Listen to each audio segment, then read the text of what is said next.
Are you well?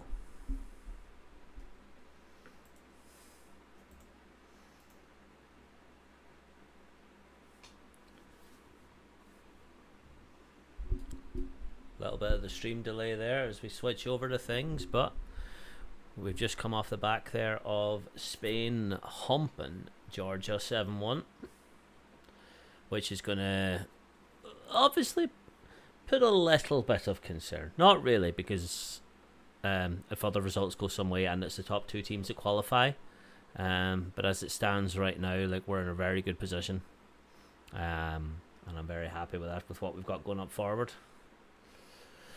But yeah, big game now tonight. It doesn't seem like a big game when you're playing Cyprus, but in the position that we're in going forward right now, it's absolutely huge. With Norway and Georgia playing on Tuesday when we take on England, if we get a win tonight and the result goes our way, we could be cheering even if we do get beat, which we're not going to get beat by England, because as we all know, England are absolutely mince. Relegated from the Nations League and they still think they're favourites for the next Euros. Nah, man, nah. That ain't going to be happening. But we're going to be carrying on.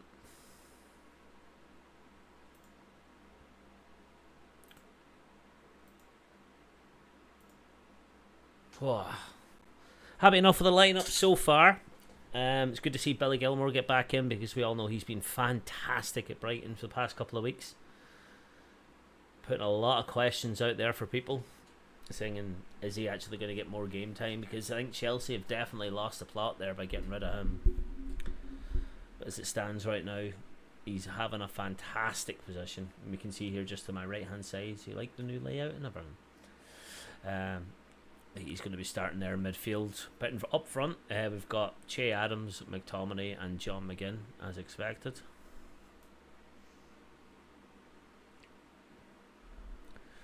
Yeah, on the cans on a Friday night watching Scotland. What more can you ask for?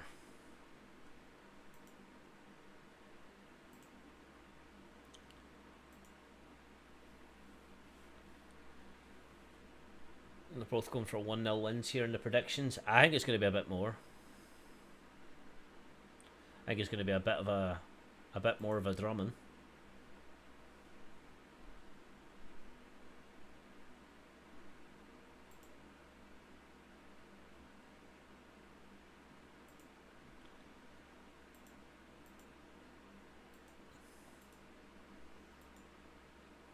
So time is fast approaching now. Apparently there's more Scotland fans in Cyprus than there is actual Cypriots, so this is going to be a bit of a home game to us. You see the lads out there with the bagpipes, everyone there on their summer holidays enjoying themselves. It is time, boys. It is time, boys and girls, ladies and gentlemen, binary and non-binary. This is the time. A result tonight could near enough secure us, and then all of a sudden all we need to do is get, I think, one more point in our remaining games. And we do have to play Georgia one more time away, and Norway at home, and then Spain away. So we have played the most games by the end of tonight. I think even as it stands, we've played the most games, which couldn't have come at a better time, because we have the 150th anniversary next Tuesday against England, which we will be doing a live watch along, and I might be having a special guest on channel watching along with me, so we'll be sitting here with a headphone each. But hey ho. What's everyone's predictions so far?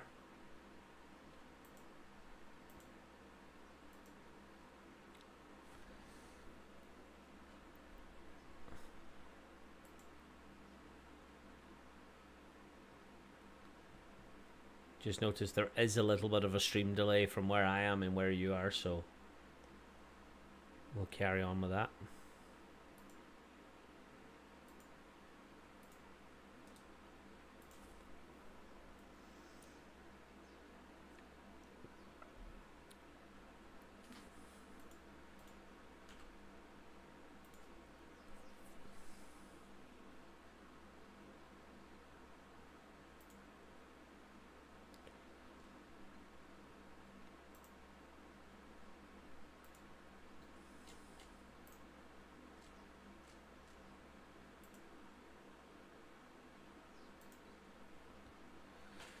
Oh, what's everyone thinking then for the results?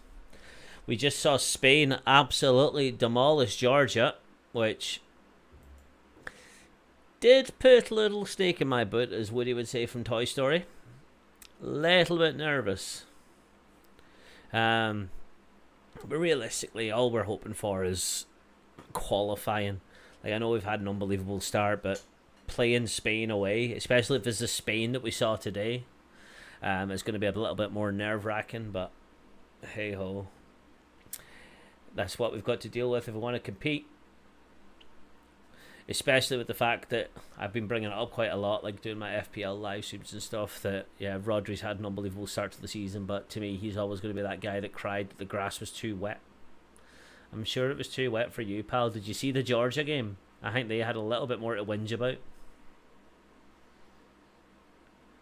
The fact that there was just one big cloud over Hampden that day and it was basically like a swimming pool. Like, they actually had a little bit more right to be whinging about it than Rodri's like, no, we can't lose to Scotland. No, it's only because of the rain. Shut up. Get up. You got one done. Go back to Man City. It's going to be a big result today if we get this, because coming into the next few games, especially again against England, that we'll be sitting there probably keeping a close eye on the Georgia-Norway game a little bit more, because that's going to make a big difference. Because if the result goes our way, I think it's a draw, that we've already qualified, as long as we win tonight, because this is the type of game where Scotland normally will slip up against, well, historically anyway. I would be surprised if we lose to Cyprus, but I'm not going to do the BBC pundit tactic where you're already talking about the next games. And about going through and beating them in a knockout tournament, because at the minute, as it stands, that we have a few more games to play and it's still well within our hands, obviously, because we're undefeated. We've conceded one goal, which was Erling Haaland, and if he's the only one in the world that's going to score against you, well, so be it. You're not going to whinge about that one. But I'm looking forward to this game so far. The lineup's very strong. Scotland's in a very good position to go forward. This is the type of game though where, like, we've had our bad moments. I remember the Faroe Islands away about 15, 16 years ago. Albania, Kazakhstan. We've got to really hope for this. But though, like, another benefit to our side, as I mentioned earlier on, the fact that there's very little Cypriots in there. Tuning in from South Africa. Hello, Steve. How's it going, pal? Welcome to today's stream. Going to be doing a watch along for Cyprus versus Scotland, where hopefully Scotland gets the result. But as I was just saying, there is a little bit of a fear, because these are the type of teams Scotland normally crumble against. We normally beat the big teams and get humped by the wee teams, but we'll see how that goes on for today. Hello, Gamer G Mason. Come on, Scotland is right. I'm sitting here just rubbing my leg. I'm absolutely bricking this. It's Cyprus, but you can only beat with what's in front of you. You can only play with what's in front of you. And I'm very happy with the team, to be fair. The team is very, very solid. It's good to see Scott McTominay playing a little bit further up the pitch, because he seems to be banging in the goals for us, which is a shame about how he's not getting a game time for Man United. But as we all know, that side, Eric Ten Hag, not the mastermind people think he is. Very good manager, and fair play to Man United finishing third, but I do think that he's going to get found out soon. It's not going to last as long as people think. Scotland's a golden generation for footballers. At the minute, yeah. I've never lived through a period where we've been this good. 100% never lived through a period where they've been this good. And it's all down to the players that we've got and Steve Clarke. Like, the Tartan Army fan base has never died down. We're the best fans in the world for a reason. But when it comes down to this, you've got full credit to the players. Like, we can be as loud as we want, but they're the ones doing the job for us, so that's all we can do. Thank you very much for the subscribe, Ramalama Ding Dong. And you probably didn't think I'd be able to read that correctly, but what a name. Thank you very much for the sub, man. Welcome to the channel. We do a lot of Scotland watch-alongs and vlogs, as well as I'm an avid fantasy football player for the Premier League. So if you do love that, come along and join. Am I scoring the Scotland game? It's going to be on my right or over my left hand shoulder here. You're not going to actually see the live game because that is technically illegal for me to do.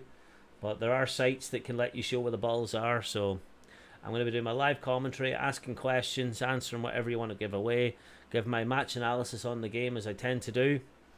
So if you want to stick around for that, fair play. But if you want to go and find the legal stream, all I can really say is you shouldn't. But people do stuff they shouldn't all the time. I can't justify that, but hey ho. There is a big crowd of fans in Cyprus. There's actually more Scotland fans in the stadium than the Cypriots apparently, because the Cypriot fans are not happy with the Cyprus team and how they performed this qualification. And there's about 5,000 allocated tickets to Scotland, but realistically I think the number that was leaked on Twitter was like 12,000, which is nearly double. And you can see that their massive stand there is absolutely rammed with all the Scotland flags, all the saltires. So there we go. The Blue Baron has come in and joined. Go on, give me some abuse.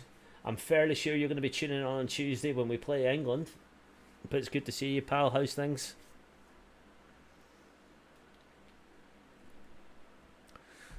National anthem time.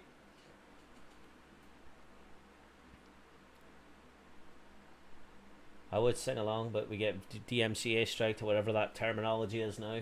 Although I do not make money from YouTube anymore. I just do it for the crack because I like it. I actually am very impressed with this lineup, and it's so good to see Billy Gilmore get a start again, just on how well his performances have been in Brighton. A well-deserved, although ex-Rangers, he is, to me, will always be wee Billy Gilmore, the absolute magician in the middle of the park, and he absolutely deserves this spot. He is a generational talent, and he can really, really go down the lines as being an absolute hero for us. There are some places in Scotland squad that we don't actually have world beaters, and up front definitely would be up there. Good mate. Still upset about the OnlyFans. Oh, old firm. Sorry, pal. Sunday's the Ruby Scotland. Oh yeah, man, I'll be tuning into that, but I won't be doing a live stream for the rugby game. Yeah. That shows you how much time I've spent on the internet. The OF is just literally putting in my head there OnlyFans instead of Old Firm. But yes, I know you're a bit gutted about that. What a game. Obviously the controversy, but realistically the game was one of the worst Old Firms I've seen in a long, long time. Both teams were very poor. And it was just shocking. Celtic, I call me biased or unbiased. I say they just edged it. Obviously, there's controversial about the goal getting pulled back, but even unbiased referees are saying it was that. Nothing really happened in that game, and you'd probably say the same. It was one of the worst Old Firms that we've had in years. So hopefully things change, especially with European football coming up, and we can maybe attract some more players. It was a foul, man. Like, all the referees came out and said it was, even external referees from around the country. You can whinge about it all you want, but it was. He got his foot stood on it in front of him and they fell. They were two shite teams. I agree with that. They were both really, really bad. And it's definitely the best. I'm actually going to try and move this up here because it seems like I'm not in that angle as much, because where I'm sitting is actually comfier than me going right in the middle. But I agree, yeah, two shite teams, and the less shite team won that day.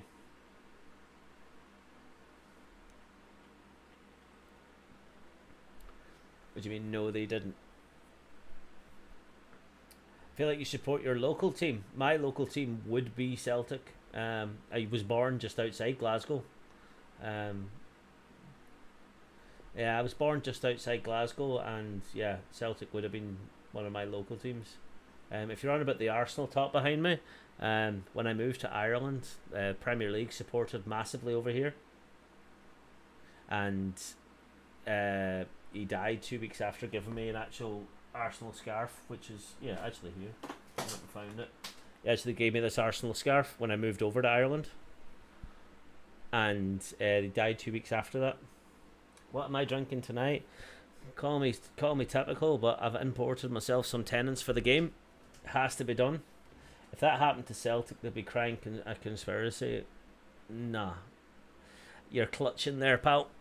You are clutching. So we're going for all the big things tonight. Listen, I'm actually fantastic with that lineup. I'm very, very thrilled. There's a lot of good potential in there, especially having McGinn and McGilmore there in midfield, especially with McGregor. So it's been a fantastic campaign so far. I don't think anyone can whinge about it, especially where we're sitting. Your local team plays in the west of Scotland. Where's your local team, pal?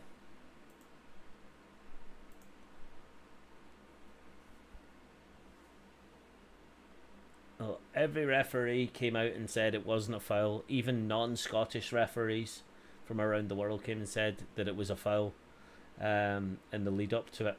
I said not a foul there, but you know what I meant. They all actually came and confirmed that it was definitely a foul, and they got it absolutely spot on, which it was. It's the same with that Man United one when Garnacho was offside. You can cry all you want, but 99% of the time VAR does get it right. It takes a long time to get there, and they have to go back and rewind it, but it is correct when it comes to a goal. And kick-off has begun. I can just realise that my wee window here is just ahead of my stream because I'm using the web app for Viaplay. So there's a little bit of a delay. So something will happen here before it actually happens on my screen. So I'm going to be concentrating there, but I will do my best to not have a surprise. Scotland take kick-off here, and it's going to be a throw-in now. We really have to capitalise on this result, especially with the fact that Spain basically done a 6-goal shift there in goal difference. I know we still have to go over there, but as results go in the right way, we'll be going over to Germany, getting our Budweiser and joining Oktoberfest. But you can just see the amount of Scotland fans in the stadium. It may as well be in Hampden. How many Scotland flags is it, man? I honestly couldn't even count. That entire end that the camera's pointing at is all Scotland flags. So 1, 2, 3, 4, 5, 6, 7, 8, 9, 10, 11, 12, 13, 14, 15, 16, 17, 18, 19, 20, 21, 22, 23, 24, 25, 26, 27, 28, 29, 30, 31, 32, 33, 34, 35, 36, 37, 38, 39, 40, 41, 42, 43, 44, 45, 46. 46, I've not even got to the end yet, but I know which one I stopped on. So we're at 46, and that's just on that row, 2 up the way as well. I know which one I stood at. It looked like a red, there was a red bit in the middle. 46. I'm actually intrigued counting this now. 46, 47, 48, 49, 50, 51, 52, 53, 54, 55, 56, 57, 58, 59, 60. I've got to 60. And that's it. But we're going into this a little bit different. Scott McTominay gets fouled there in the Cypriot half. It's going to be a free kick to Scotland. It's not within shooting distance, so it looks like it's going to be a long cross into the ball. We don't have Big Voldemort in the middle, as John McGinn calls him. That's a soft foul. We shouldn't have got that. That's a very soft foul. Oh well, nothing actually comes in from it. Back to KT, they're going out to Andy Robertson. Any Union Jacks? None. As there shouldn't be.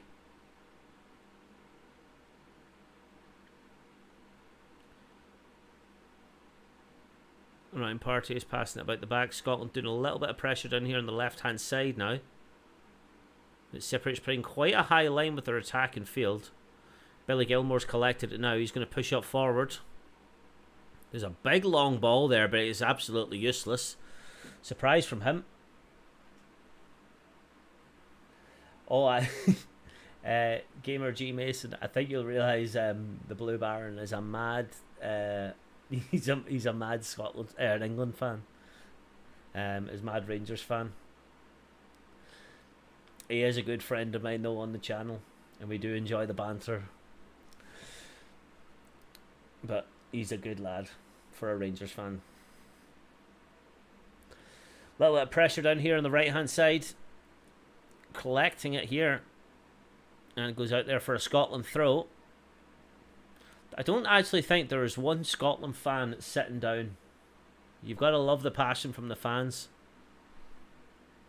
Little ball there into John McGinn, touches it down. A little bit heavy though, and Cypriots retrieve it. What a good back heel there for, but it's easily recovered there by Billy Gilmore over to Kieran Tierney.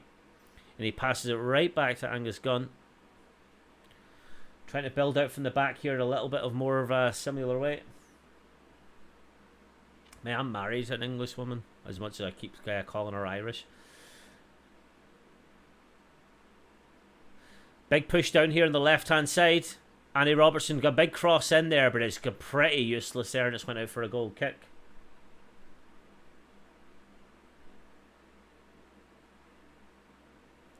I'd say Scottish people don't hate the English as much as they used to. It's more they hate the English media. When you have people assuming on the BBC News saying, oh, we're going to get through to this, we're going to win this, we're the favourites to win the tournament. Man, shut the fuck up. You're nowhere near it. Play who you've got in front of you, stop being so arrogant, and you'll be sound. Yeah. The Scottish Wars of Independence were, what, 600, 500 years ago or something like that. Long time ago. Big part of our history, though. Absolutely huge. Guns passed out from it here. It's going to be a big crossover there.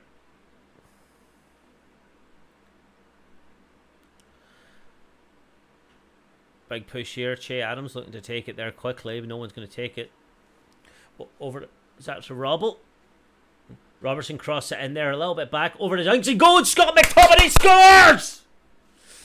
Get in! Man, this boy cannot stop scoring for Scotland. Scott is the legend. What a start. I thought he hoofed it there from the camera angle there, but you take that all day long. Get in. Oh man, Scott McTominay. He is a different breed for Scotland. Like that position he's playing there in the centre attack in mid, just slightly off to the right there. He is fantastic in that position. What a ball from McGinn though, by the way, just to nod it on to him. Oh, what a bunch of boys. I thought you'd be watching the rugby. Who's playing? Is it? It's not France, South Africa.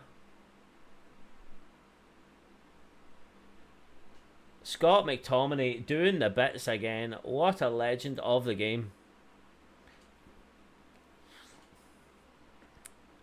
That boy just cannot stop scoring for Scotland. You've got to love it.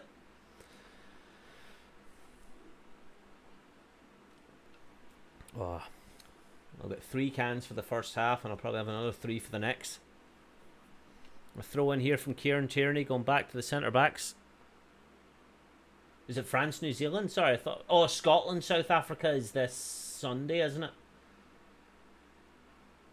Do you think McTominay can be the... No. Not even close to Archie Gemmill or Kenny Dalglish. Not even a... Like... Nah. It's not even close. One player on the pitch who could, though, is Billy Gilmore. Super Ali may make the top 5, but he's far off it. Like Kenny Dalglish and Archie Gemmill are clear of Ali McCoist. Way clear. Even Dennis Law beats Super Ali. I think Ali actually pushes to be top 5, and I think he would struggle to make the top 5. Let's have a look out. Archie Gemmill, Kenny Dalglish, Dennis Law.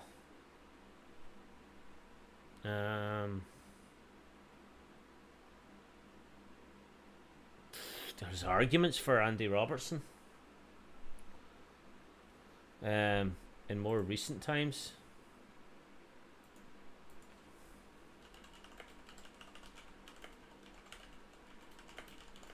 Got Jimmy Johnston. He's well up there. Billy McNeil well up there. Graham Souness. Like, I don't even think Andy makes it in. Oh, Cyprus just hit the bar. Oh, it's offside anyway. Aye, but that's because we don't really have a world-beating striker. But if we had Kenny Dalglish in his prime, although the thing with I always don't like making teams like from somebody way in the past. Rangers aren't good enough to make this squad. I'm sorry to break it to you. The only one you have is Ryan Jack, and you'd be lucky to make the bench. They are so far off it. But Ali McCoy's in his prime, maybe. But at the same time, the biggest difference is, see, the game has evolved so much than even 20 years ago, even 10 years ago. I think Darren Fletcher would struggle to get in this squad. Just based on how much the game has evolved. Easy save there from Cyprus.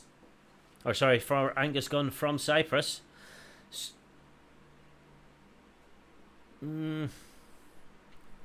I'd say, like, as the game was at that moment in time, maybe.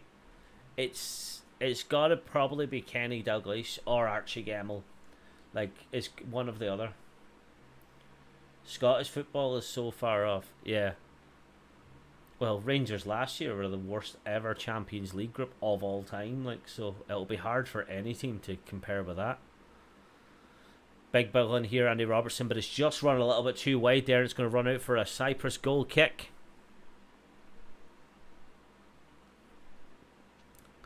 But I agree. There's a lot of legroom for Scottish football to increase. Based on that Old Firm last week, it was absolutely shocking. Good and fair result, but it was the lesser of two shit teams that won that one. Just rewatching that Scott McTominay goal there. What an absolute nod on there from John McGinn. What a player. Oh, I do. Good man. You need to remind me of that because I have to do it on times. Thank you for reminding me. Oh, yeah, we don't want that over there.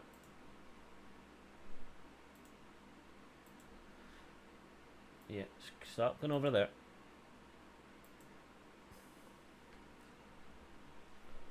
Because I will completely forget about that. There we go. Celtic hold the record as the first team ever to get knocked out of all three competitions in one season. Okay. Take it that was around the same time. But known as the worst ever team of all time is still not something you want to brag about. And yeah. What do you know about Bill Shankly? Not too much. A little bit before my time. Only clips, really. Unless we're thinking about the same guy. Or am I thinking of something else? Yeah. Way before my time. The only reason I knew a little bit more about Archie Gemmill and everything was that World Cup that we went to Argentina. And the goal against Holland, which is still talked about today. So you learn a little bit more about them players. Bill Shankly, definitely a good bit before my time. Just looking up his wiki here. Played it in Preston, North End, and Carlisle. Yeah, I can't pretend I know much about him. Is Lars Shanklin on the squad? I don't know if he got a call up.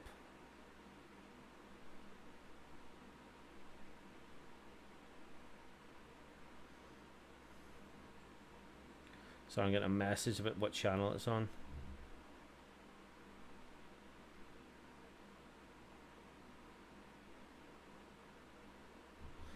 Sorry, I don't even know my phone was ringing there. Cyprus coming down here on the left-hand side. Scotland holding a very good defensive line here. They've had to retreat back into their own half. Shankland, is he in? You live in the town next to where he's from? Fair play, man. I come from the same town as Greg Taylor, Greenock, but grew up in Erskine. Shanklin in the squad. No Shanklin in the squad.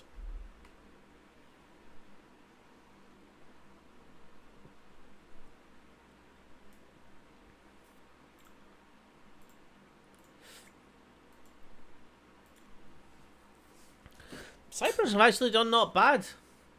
Fair play to them. Like, they've sort of come out of this game and maybe try to win the fans back, but nothing mad impressive from either player so far. Like, I honestly, like, it's such a tap in for Scott McTominay that John McGinn needs to get a lot of the credit for that goal, because it was a phenomenal nod on for him. You cannot whinge about that at all. He was perfect.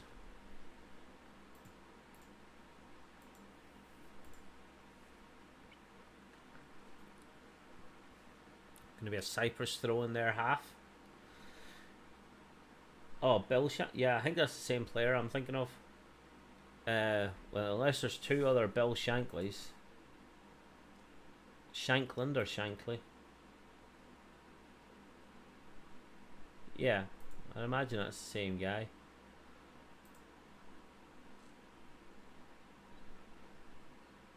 Manager from Liverpool between 1959 and 74. Yeah.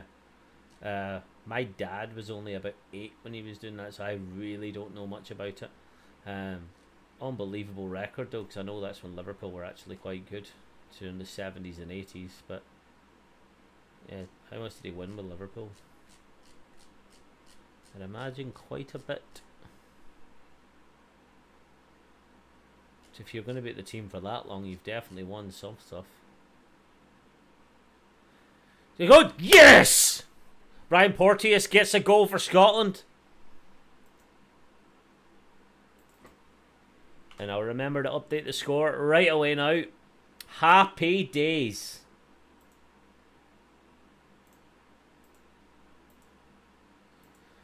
Brian Porteous gets his first goal for Scotland, put them 2-0 up against Cyprus, increasing that goal deficit that we have, or not, against Spain, which is going to be absolutely huge.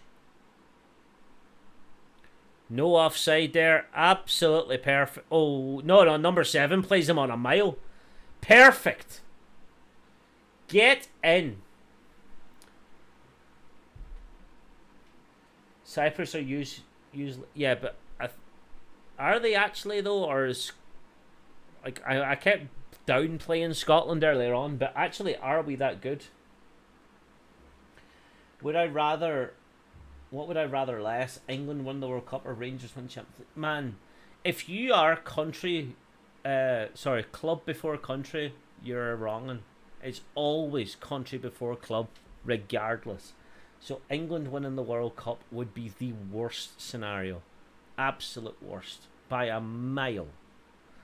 If Rangers win the Champions League, they're only equaling what Celtic have already done. And a harder way to do it, just based on how hard it was to qualify for it back then. Fair enough, it was a knockout tournament back then without group stages, but nah. What's offside? I think you need to learn what the offside rule is.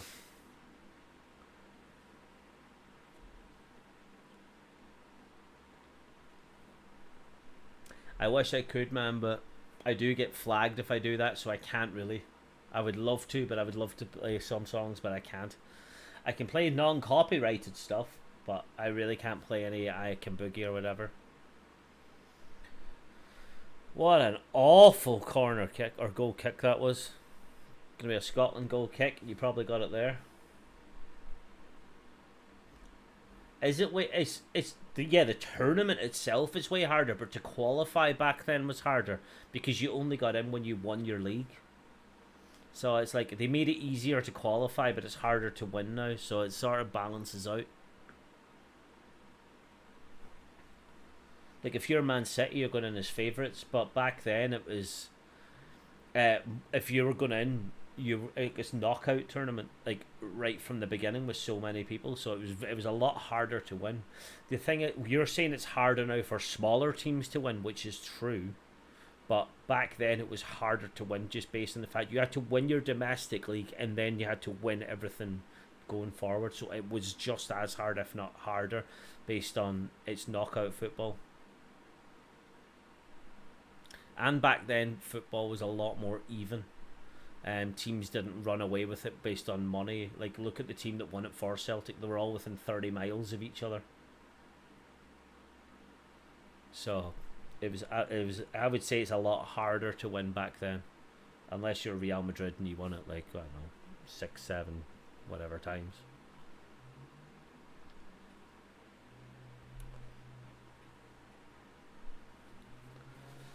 Pass it round the back here. They're collecting it from Cyprus. Going to be a big header up there from Ryan Porteous. So glad he's got his goal. He kind of deserved that. Hibs young player. I did say that, yeah. I said that there's certain teams that are just going to run away with it. It's harder for smaller teams to win it. But if you balanced everything out and gave everyone the same amount of money, the game would like even out again over the next couple of years. But qualification back in the 60s and 70s, 80s even, was so much more difficult to qualify for the actual thing. So I think it is a little bit harder to win back then. They've made it easier for more teams to get into it. And you've seen some fluke teams go, like Ajax in the 90s would be one of the favourites, but nowadays, like the fact that they got the whole way to the semi-final and one of the best semi-final games of all time, in my opinion, it's an absolute, like, that will not happen again. Villarreal getting that far, there's always going to be like one random team that gets to about that far. Oh yeah, 100%. Scotland were a lot better back then because the game was a lot more even. There was a lot more money divided up between the other teams. Like, you didn't have your Man Cities and you didn't have your Man Uniteds coming in and just throwing millions upon millions on players.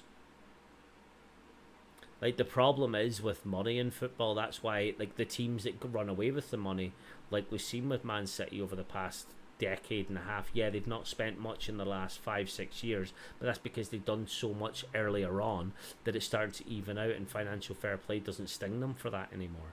Whereas if you look at likes of Newcastle, they've done it quite right, and I expect them to actually start spending money massively. You look at the Saudi League right now, like, they're the second biggest spending league after England. Like, do you think you're going to see the Serbian league with Red Star Belgrade come and spending that amount of money? No, they don't, because it doesn't exist anymore. Like, that's where things were a lot more even. You think you're going to see, like, Red Star Belgrade, they've won the Champions League, so is Bucharest.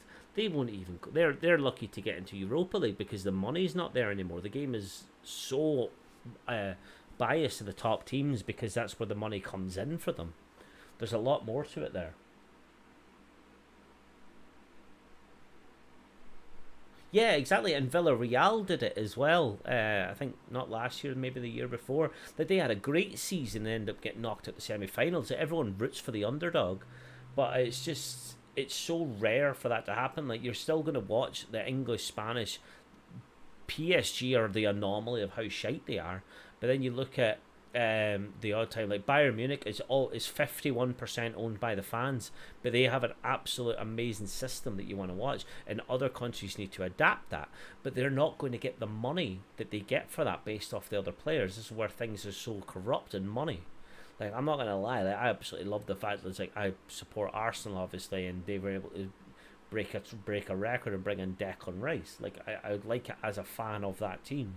But if you were to ask me a fan of football, it's absolutely, it's nonsense, and it should not exist. What a great ball here to Callum McGregor, by the way. Cross it. That is a great tackle, though, from Cyprus. It's going to go out for a corner, though. Porto did win it in 2004, but you need to remember that was 20 years ago next year. That's how long ago that was. We've had 19 Champions Leagues since then. That's how long ago that was. And you look at every single other team since then, you would put them in like the big ones, all the big ones. And you remember Porto did win. They beat Celtic the year before in the UEFA Cup final. That was a fantastic ball, by the way. But yeah, the game has changed so much here. But I'm getting so distracted now with this. It annoys me, the amount of money in football. Billy Gilmore going to take the corner here. Pass it out here to Callum McGregor. Is going to do a whip in. Oh, it doesn't. He takes it short out here to McGinn, who passes it back to Billy Gilmore. What a touch there. Gilmore gets it on, turns it round, gets a little bit overcrowded, and the ball comes away there with the Cyprus for doing a clearance. John McGinn using his strength there, getting in front there. Maybe a high ball from my angle, but I'm not really going to get in the way of it. Well, I'm a big like hashtag United fan because they don't spend any money on their players. They're doing it just on the fact of like they're given a platform, which I think is fantastic. It's such a different way to approach the football league. You don't pay your players at that level. How's it going, Che? How's things, pal?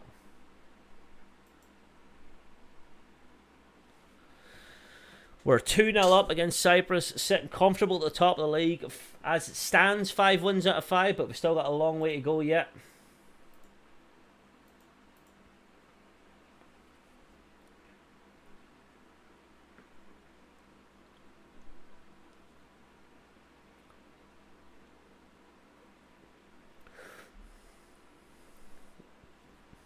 Kieran Tierney out here with a throw, high up the pitch. I actually don't remember the last time I saw a Lidl getting advertised on the side banners here. Takes it down, Che Adams ducks it down, goes away for a clearance. Patterson there knocks it right in there, but Cyprus clear it. Callum McGregor, the magician, intercepts. Straight pass out here to the left hand side. John McGinn to Robertson, pass it in there, gets a knockout. It's going to be a very high Scotland throw in.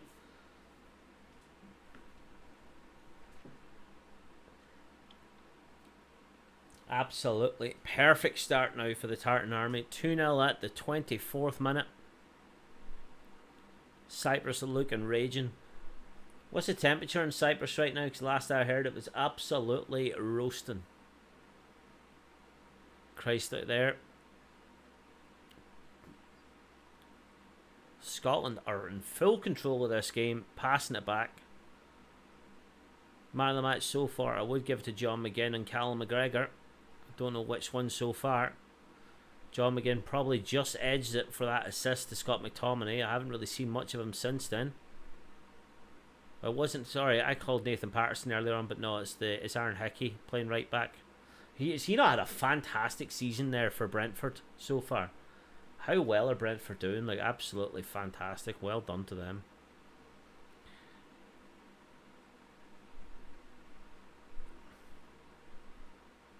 Cal McGregor doing unbelievable recovery there again. Pushing down here to the left hand side. Tierney to Robertson. We love that left back link up.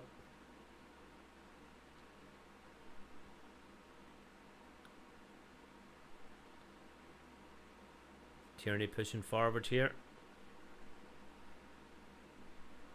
John McGinn, Billy Gilmore pushing it forward.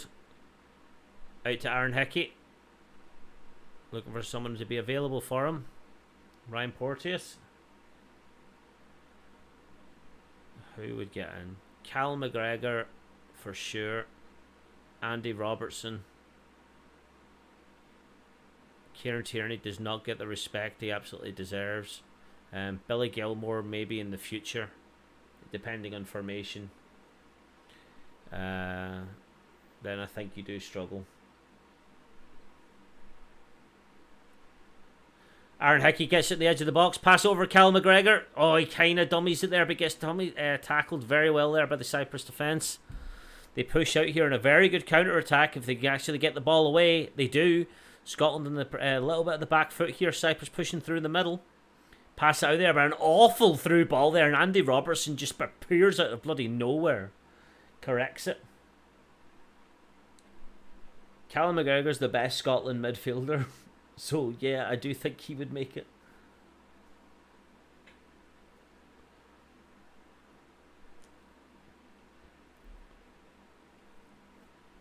I would say easily Callum McGregor does it. He would never leave Celtic, though, which I absolutely respect, but Callum McGregor is our best midfielder.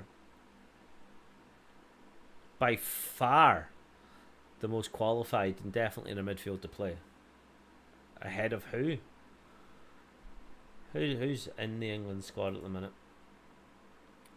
Not Jude Bellingham, right? I'll give you that one. So if you play Jude Bellingham, Declan Rice and Callum McGregor sit in front. I'm saying that blindly without even thinking who they've got in their attacking mid spot.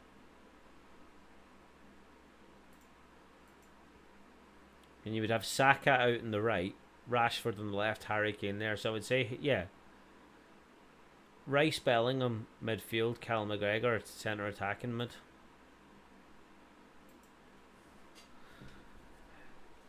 Yeah, I'd say like they all do. Aye, Rice is better, yeah, but he's playing CDM. In 2 CDMs and a cam, I would put Callum McGregor in there. They've got Ollie Watkins coming through. Jack Grealish. Jack Grealish got abused by fucking Stephen O'Donnell. What are you chatting about?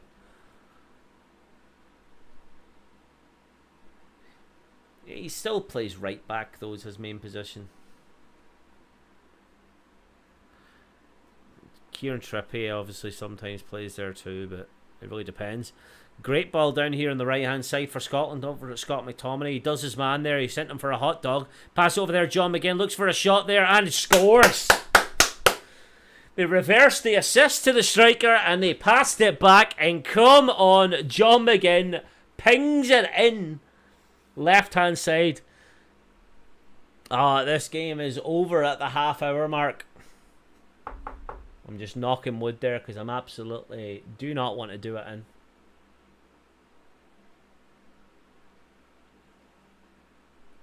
So does Palmer, but he wouldn't even get in the Scotland squad. What an absolute finish there from McGinn. He always looks so awkward taking a shot, but he's absolutely so precise with it. Like, John McGinn is an absolute wizard at football because nobody can look so wrong shooting a ball, but it is so powerful and precise. Like, you've got to love it. I don't think Cyprus have had a shot on target yet.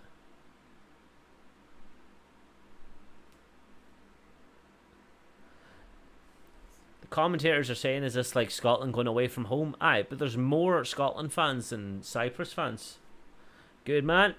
Keep me on my toes.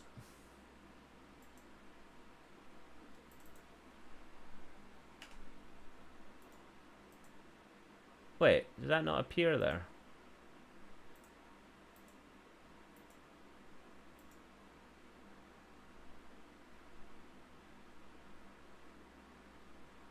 John McGinn has got his 17th goal from midfield there. What an absolute hero. Don't know why that opened.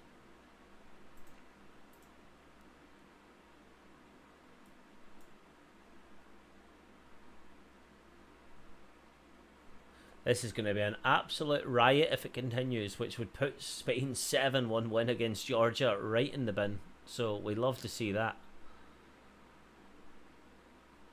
Keeping everything going for us.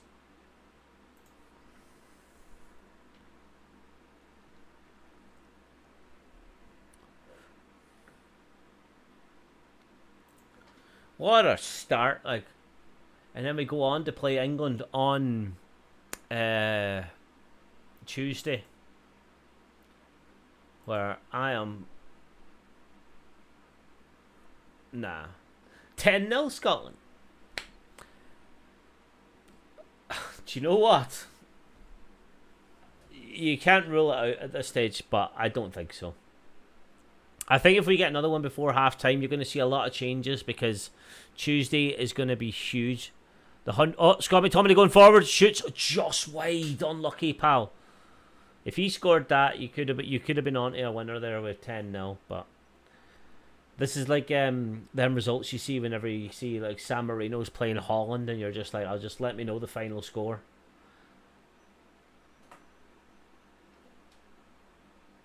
Scotland would have made a meal of this a few years ago. Yeah. Oh, dude, I said this at the very start of the stream. This is the type of game Scotland normally slips up against. Like, we normally do tragic, but Steve Clarke is an absolute machine at getting these boys organised. But credit goes to the players and him because they're playing maybe not the most attractive football to some people, but this has been absolutely phenomenal from them.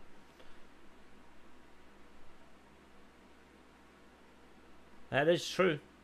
I was at that final. I was at both games actually. I was at not. Yeah, it was Scotland. Yeah, I was at the Scotland-England game when we drew, and they were fuming, which was funny. And then I was at the final. Let me see if I can find. I have a hilarious photo of me at the final.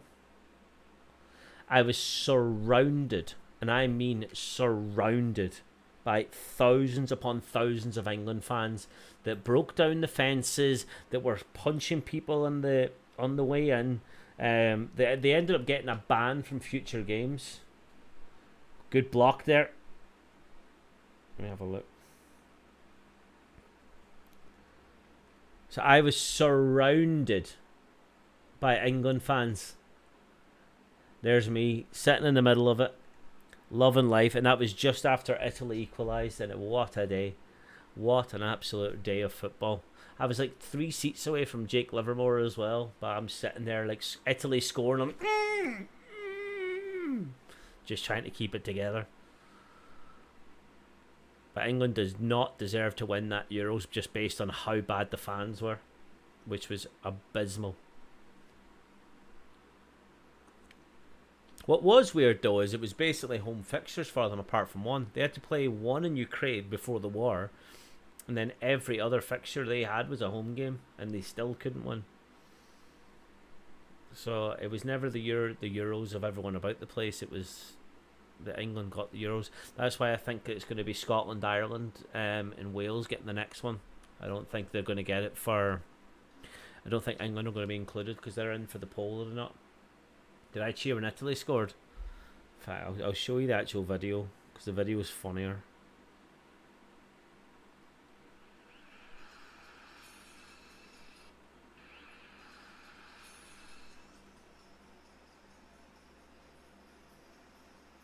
If you can see it, it's kind of blurry, but...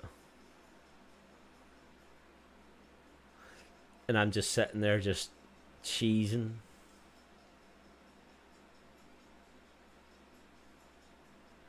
That's about as much cheering as I probably could have got away with without being absolutely sliced up, because I saw a 10-year-old get clotheslined by a guy. I saw an Italian fan get punched in the face. I saw people get glassed. I saw people chucking bottles into crowds.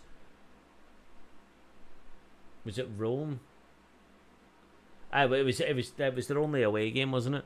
But yeah, like it was one of the most abysmal experiences I've ever seen in my life. Trying to get into that game, like I had tickets from the very beginning, but just the way the fans or the plastic chair chuckers and the bucket hats, like if you want to do yourself and do your country proud, you do not act like that when you go to any sort of games. Che Adams pushing down here on the left hand side, looking for someone to be available.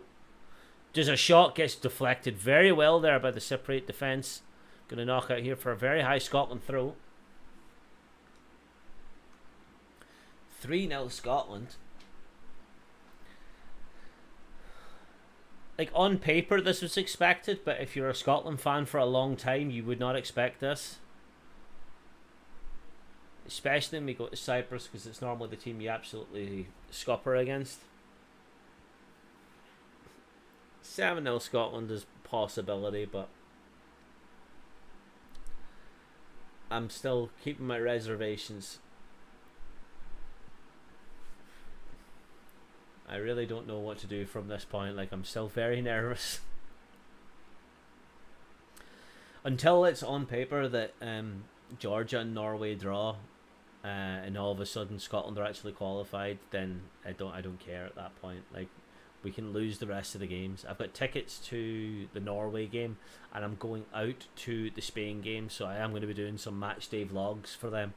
So make sure to sub to the channel if you want to stay up to date with them. By the way, if you are interested in anything fantasy football related, I've really put a lot of dedication into a lot of this at the minute. So I've been creating a hell of a lot of content on it, and I've got my spreadsheets to back up all my decision making. Every Scotland fan has PTSD. Oh, easy. I think the Blue Baron may have it right though. I can see the Cyprus team scoring. But I don't know. Actually, now thinking about it, because we've only conceded 1 goal the whole of the qualification, and that was the big Viking himself. So maybe not. I just want to see us play well. No injuries. Maybe get Lewis Ferguson on, do a couple of rotations, get our best midfielder Callum McGregor off, let him rest. So he did just have a big win there against the rivals the other day.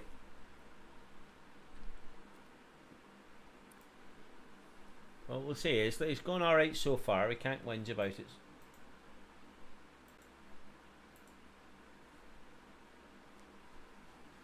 Well, It's been a great week for me. Celtic winning against Rangers, Arsenal winning against Man United, and then Scotland winning against Cyprus as it stands. It would top it off massively if we can beat England next Tuesday. That will be huge.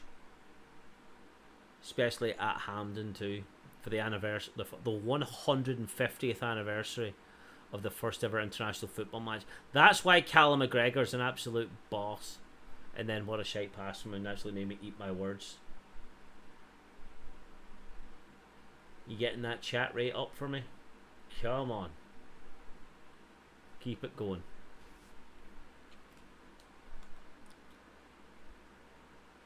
It's quite weird, like you can hear the commentary and you actually hear Scotland fans singing louder than the commentators are chatting.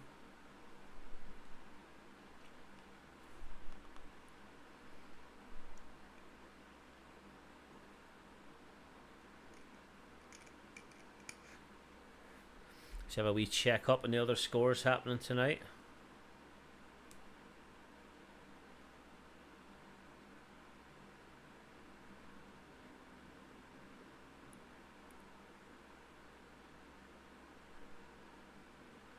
Not really much has changed. Kind of boring matches so far. Luxembourg has beaten Iceland 1-0. Croatia has beaten Latvia 2-0. Bosnia has beaten Liechtenstein 2-1. Slovakia and Portugal are 0-0, as well as Turkey and Armenia. I thought Turkey and Armenia was one of them countries that have a lot of needle with each other and they don't normally want to get involved. But it's going to be a Cyprus corner here, I think. Or is it? No, it's a goal kick. Everyone's leaving.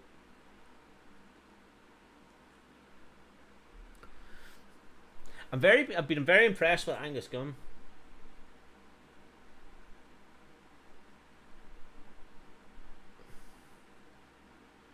Who is your local there, Gamer GG? Scott McTominay coming down the left hand side here, getting pushed off, shrugs off his man, pushes it right down there, takes control of it. Going to be a very high Scotland throw again. What a great run from McTominay down that right hand side.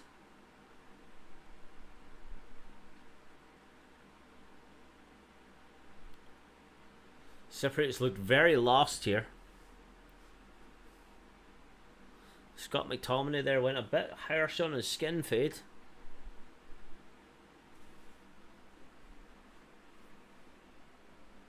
Very harsh on his skin fade, actually.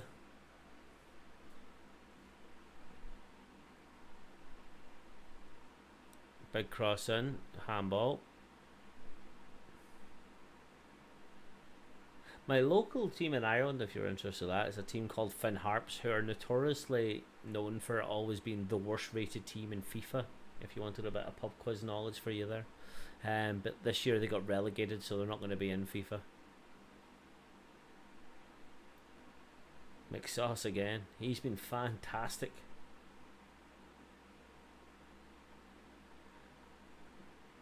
Mirkick Juniors. Is that even a local team?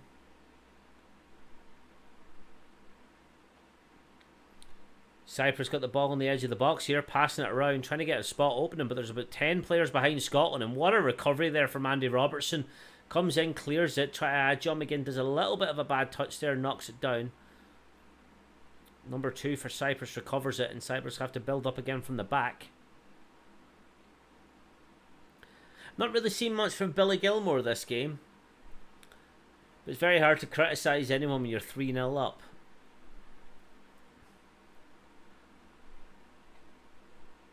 Cyprus pushing through from the back here. You ever go to Belfast? Normally just for flights.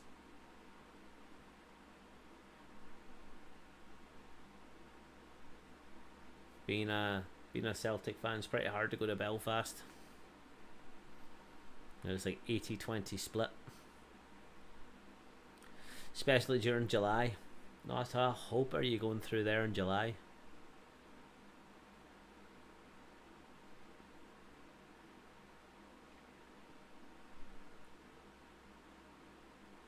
Cyprus passing it around the back here. Looking for a space to be open. John McGinn recovered, but it's a run out for a foul there. Jack Henry a bit far off it.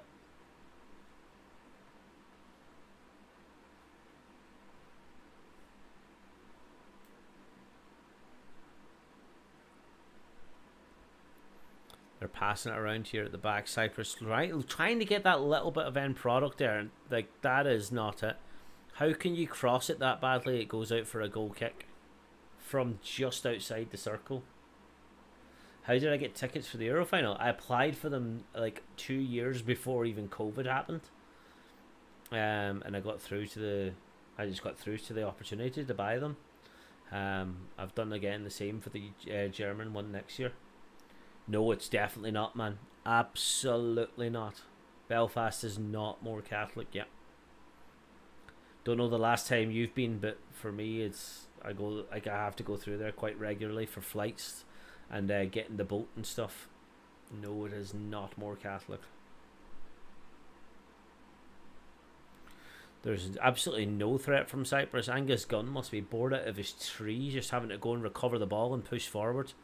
John McGinn passed it out there. It's going to be a Cyprus throw in the Scotland half, but right just beyond the halfway line. They try to take it quick to maybe try and get something late, but not really much is happening. Passing it about very slow. Cyprus go for a long throw there. They do recover it well, but Callum McGregor's closed down his man well, and all of a sudden they've got under too much pressure, lost the ball, but then given straight back to them. Cyprus is really looking good. Great shot there from distance from Cyprus, but Angus Gunn has not fallen asleep just yet. He's collected that ball very soon. Man, Google is going to obviously tell you the right answer. Being there is completely different. And I have to fill out surveys for the government as my actual job, and it is not more Catholic. I can tell you that as a fact.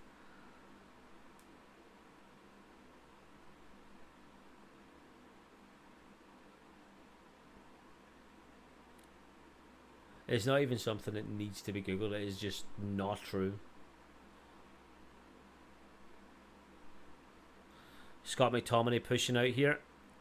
Gets a shot there. Deflects. Is going to be it for a Scotland corner.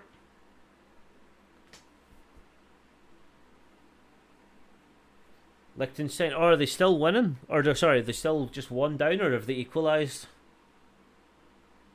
No, they're still losing.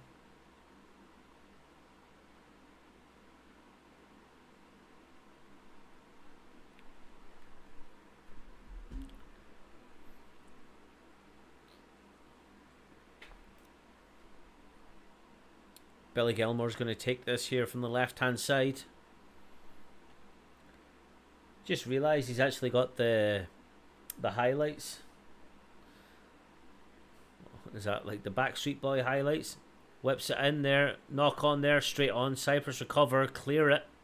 1 minute of added time is 50 seconds beyond. That should be half time any second now.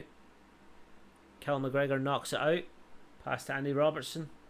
And that's half time. Cannot complain with the result so far. That is 3-0 to Scotland against the Cypriots. Absolute huge result for us so far. We do go in currently 5 wins out of 5 as it stands. And that means that on Tuesday we have a little bit longer to go, but we still have the second half coming up, guys. So if you are new around here, please make sure to drop a sub to the channel. We do a watch along for every Scotland game, unless I'm there. Who got the Scotland goals? Scott McTominay got the first from a flick on from John McGinn. Then John McGinn got the second one, and then Ryan Porteous got the second one, and then John McGinn got the third one. A complete reverse from the first one where McTominay assisted him. Absolutely fantastic result for Scotland. We cannot complain with our position right now. I will be back as soon as halftime starts because I am busting for something to eat because I haven't eaten all day. Please make sure to stick around for the second half, and then we'll be doing post-match analysis and everything about that. But thanks everyone for tuning in. Make sure to drop a sub to the channel if you are new, and I will see you in 15 minutes.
back. We're loving life.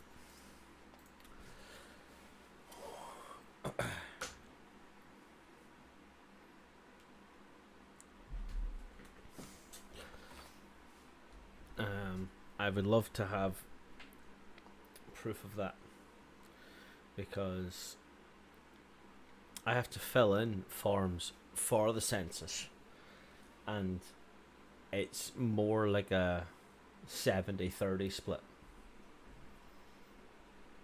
So I'd like to have them numbers verified. Let's have a look, man.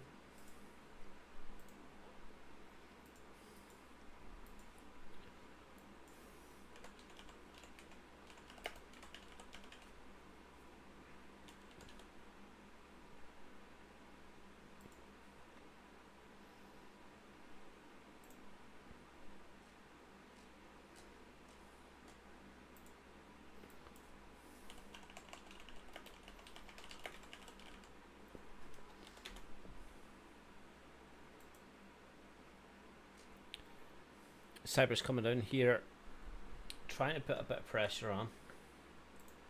I'll verify that at the end. I'm not going to sit and Google that at the minute. Right, we are underway here for the second half, and Scotland have had a dominating performance so far. Absolutely fantastic. I'd like to see some substitutes, get some of the younger lads in, get a wee bit fresher legs. Lewis Ferguson's one boy I want to see a little bit more of. I'd like to get his opportunity there. You have a look at the bench, because I can't really remember everyone who got selected. But you could really make a nearly full team rotation and have a look at it. Lyndon Dykes at the base. I'd like to see a bit more of Lewis Ferguson. Scott McKenna would be a good one to come in. See a little bit of run out of, and probably Kenny McLean deserves a wee run out as well. Yes, Graham. Yes, Gamer GG Mason, get that chat rate up. Is it roasting over in the rest of Scotland at the minute? Because my beers are getting warm as I drink them.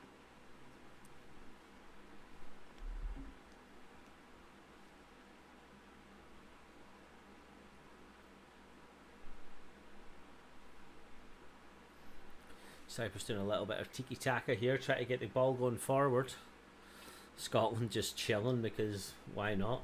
What else are they going to try and do at the minute? Nothing really to worry about from their position. Oh my God. Cal McGregor with an unbelievable interception there, and corrects it back there, right back to the back line. It is very hot here as well at the minute. Not as hot as England is. They're like in the 30s degrees. Over here in Ireland it's like 25, 26.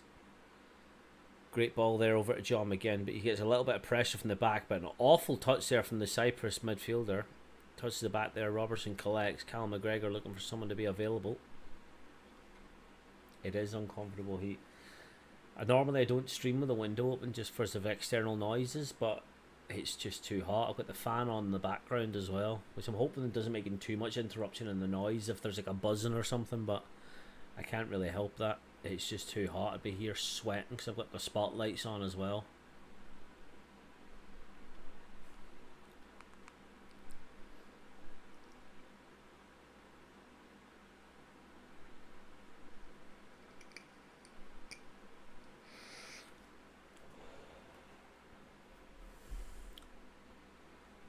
Jack Henry clumsily challenges there. Is that with a high elbow? No, it's a fair challenge actually.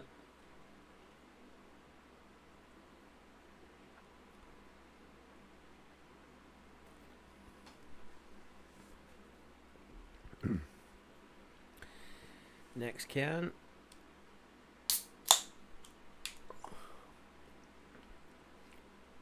Who's down? I don't know.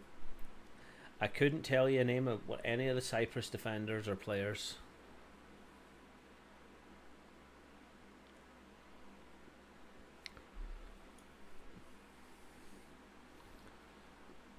Cyprus are looking at the verge now of 4 defeats out of 4, where Scotland are looking at 5 wins out of 5. It's going to be a huge result now because Spain play Cyprus on Tuesday when we play England, and then Georgia play Norway. Just want to just double check that. Yeah, they play Cyprus on the 12th at the same time. And if results go the right way in Georgia, that'll be us on the way to Germany. Who'd have thunk it? Be one of the first teams to qualify. With what, 3 games left to go? Because we have to play Spain again, Georgia again, and Norway again. So, absolute mad stuff.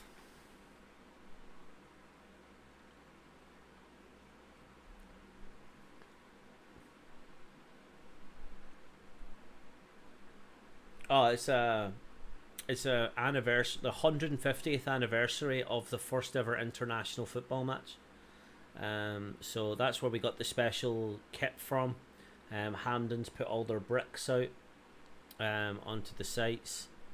So it's never a friendly between England and Scotland, but this is like, it's less than a qualification match, but because it doesn't really mean much, but it means a lot to us.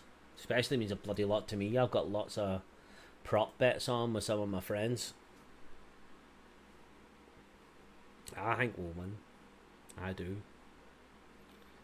Because it's never really a friendly. I think the Rugby World Cup's on too. Is England playing that same day? Because I've seen that South Africa is beating, or sorry, New Zealand's beating France right now.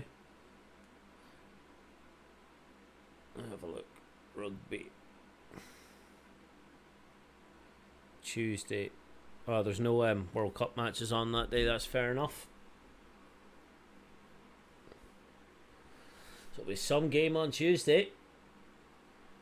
We'll see if this almighty England squad that got relegated from a Nations League can actually compete.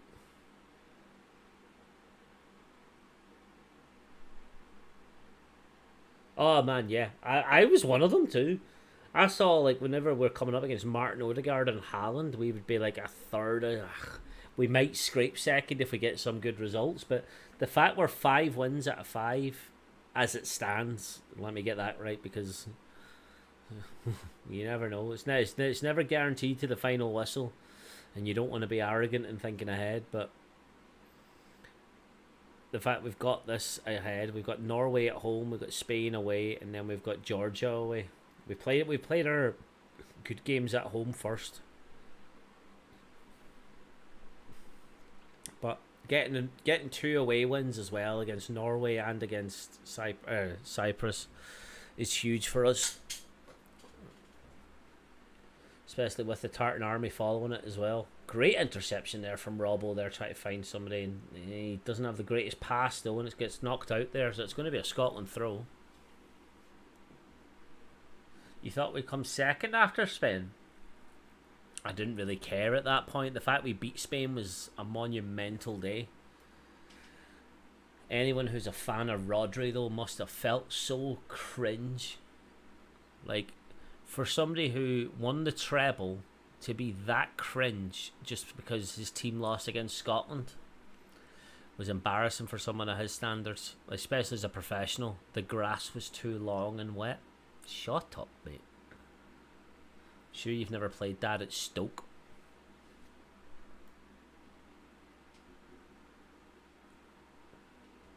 Whereas Georgia, fair enough, that pitch was a bit wet. I give you that, but it's still legal to play on.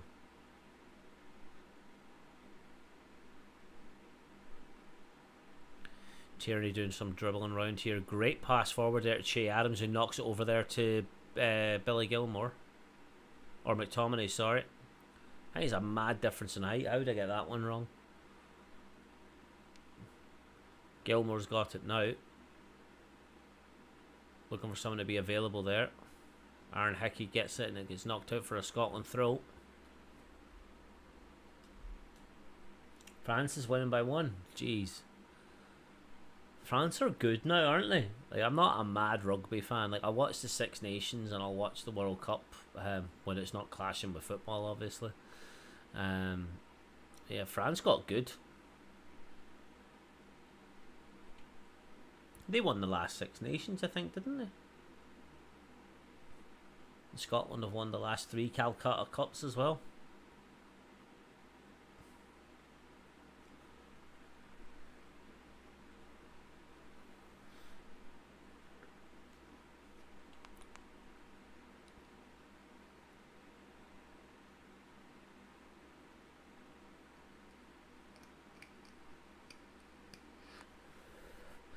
$28 over in Cyprus right now, apparently, at this time of night.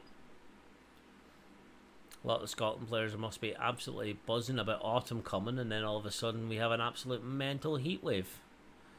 Good pass there from Scott McTominay over to John McGinn, looking for someone to be available. What a ball through to Andy Robertson, who whips it in just a little bit early first time. Oh, Che Adams have an opportunity to get a toe on that, but he just sliced it. Missed it. We've always had an okay rugby team. They're like, during the noughties there, Scotland were not the greatest at sports. If it wasn't for Andy Robertson, we really would have had nothing to cheer for. But yeah, right now sports is changing for us. Don't know why the keeper didn't get it, but I reckon Che Adams should have got that one there. He just pulled back a little bit. Scott McTominay should have got a double there. 19 degrees there. How hot is it here? 21 degrees apparently in Ireland, Donegal. I've still got my window open at 9 o'clock at night.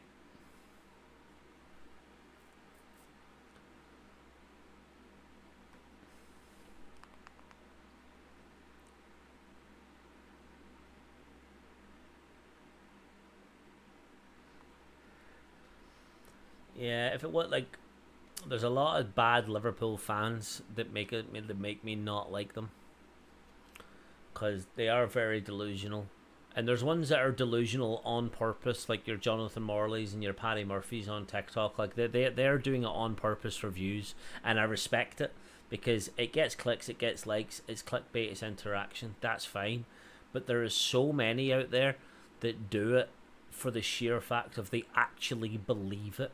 And that's the ones that I don't like. Like, the ones that do it for views and clickbait, man, fine. Get your bread, like, get your pay packet, that's fine. Like, you know what you're doing.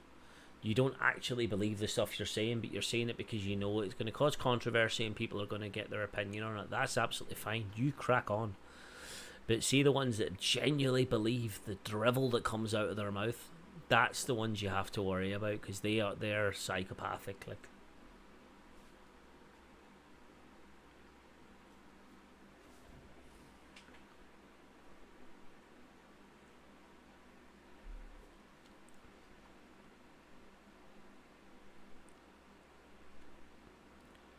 Going to be passing it about here. Cyprus trying, like, have they even had a shot on target? I think they've maybe had one at total. Thank you very much, Scottish Outlooker, for tuning in. You are absolutely welcome, pal. Hopefully I've not annoyed you too much. To any Man U fans, I'm saying there are 2 7-Ups, the drink, and 7-0. What about 7-Up free? Is that the diet version, isn't it?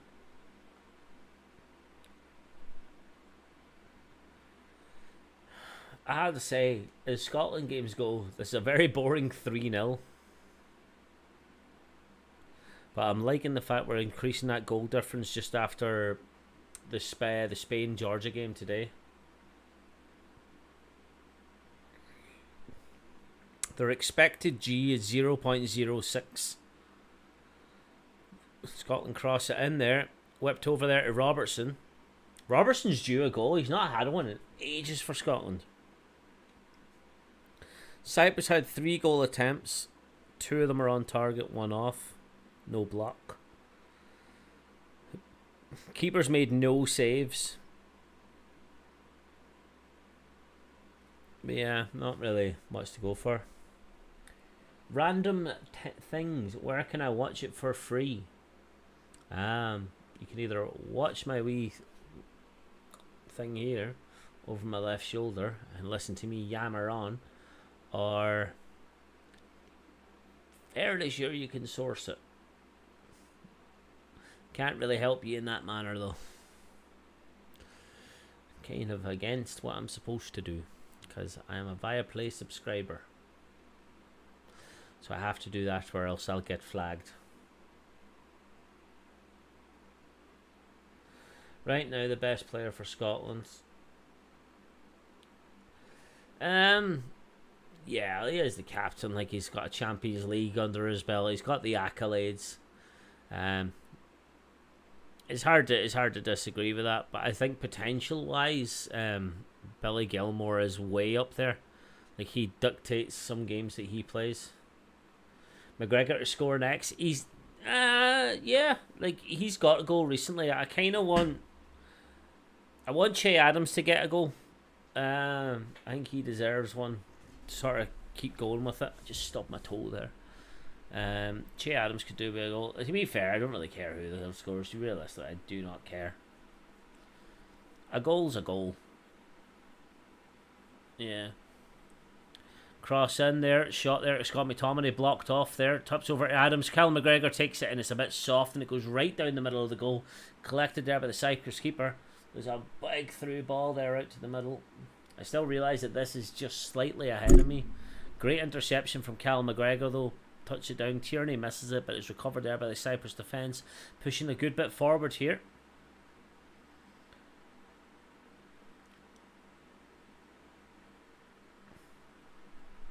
Passing it out there. Cyprus goal. Nearly taking the long shot over to the number 20. Gets marked down there by Callum McGregor again. Callum McGregor, is he everywhere? Like, he is honestly, like, he has ran down everyone. That boy has 2 engines in his system, like, because he is a machine. What an interception there from Hickey, though. Little bit of tiki-taka passing here, and it goes, oh, a bad pass there from Aaron Hickey, though.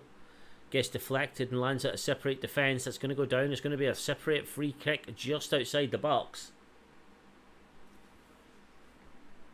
McGregor has to be, like, he's definitely up there as man of the match so far in this game.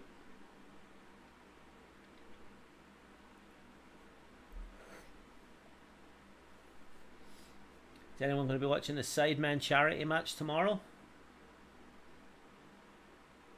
No spoilers for me. I'm away out tomorrow, but I've always had, because it's on a Saturday, I'm never available on a Saturday. I always watch it Sunday first thing.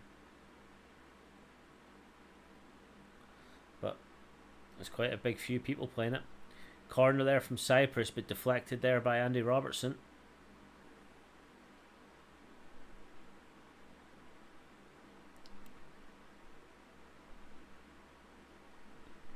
They don't really know what they're doing here, Cyprus. And takes a shot outside the box, goes straight to Angus Gunn, who collects it. I don't really know who's in each team. I know KSI's in goal because he's obviously got his fight with Tommy Fury coming up.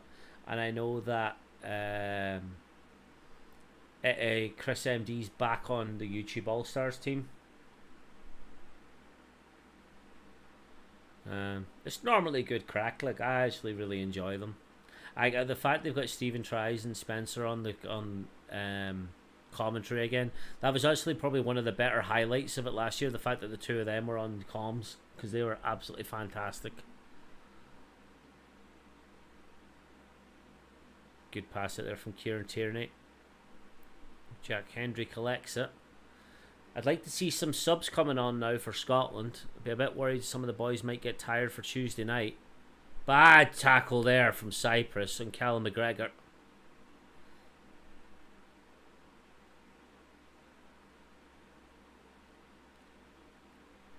Kenny McLean and Lyndon Dykes look to be warming up here. That's perfect, because we're going to see probably Che Adams going to come off, so he's fresh. And then for Kenny McLean, maybe McTominay or John McGinn.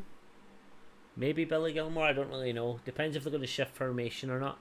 What a challenge there by Andy. Great collection there. And you can see the runner here on the right hand side. He slows it down though for Aaron Hickey to pick it up though. Pass it down there. What a challenge. I have to say, for a 3-0 game, this has got to be one of the most boring Scotland performances I've seen. But if you're over there, what a result. You got the weather and you got a Scotland win.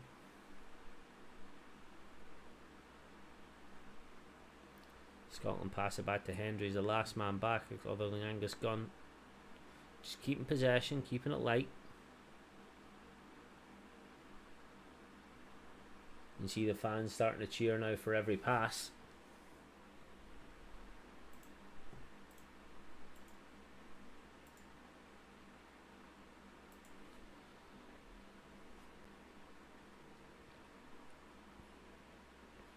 They're doing this quite well.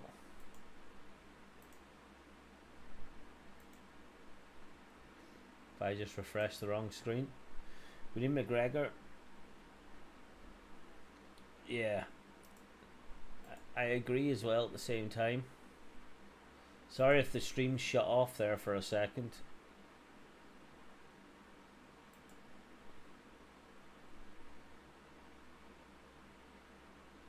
Refreshed his wrong page there.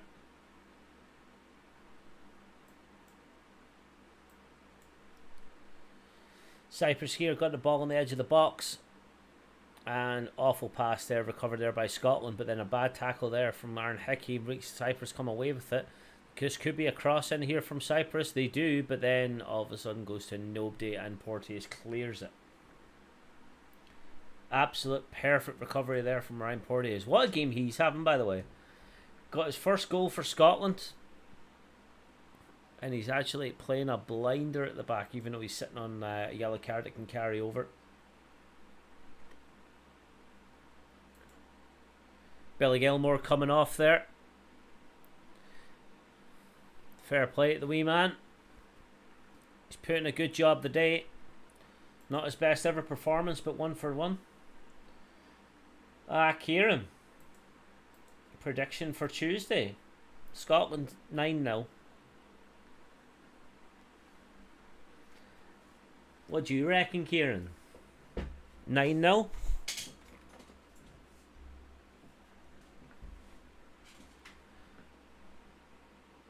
Probably the other way for you. So as predicted, Che Adams come off here for Lyndon Dykes.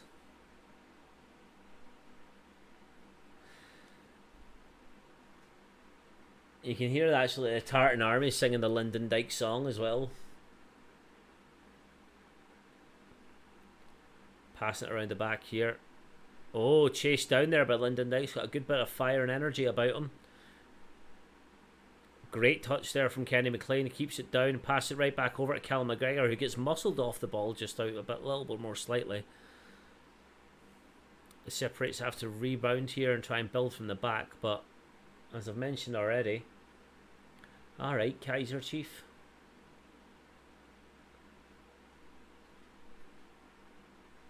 I predict a riot. The Robbo song, One Kiss, yeah. I remember singing that when I was absolutely steaming somewhere. And that's pretty bad, the fact that I don't remember where I was singing that, I just remember doing it.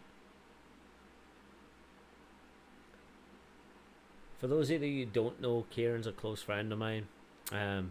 He's got a big gig tomorrow at Oakfest, so anyone who's up and around Donegal, make sure to come and see it. We're the one that has a bet on that his next gig or my next stream, I would have to wear an England top if England win, and he has to wear a Scotland top. And New Year's, is that the next gig you've got? If Scotland win, so there's a lot on the line there. You probably thought I forgot about that because I was half cut when I made the deal, but. Passing it around the back here, Scott McTominay makes some good tackle there and pass it over here to Kenny McLean, looking for some space there over to Callum McGregor. Gives out here to John McGinn, coming down here on the right hand side. Pass over Aaron Hickey, just a little bit too long though. Nearly fumbled there by the keeper, but it was just a little bit too long for him to get on the end of it. A little bit unfortunate for the young lad, but he done a good corner there, like at least done the best he could to keep it in play.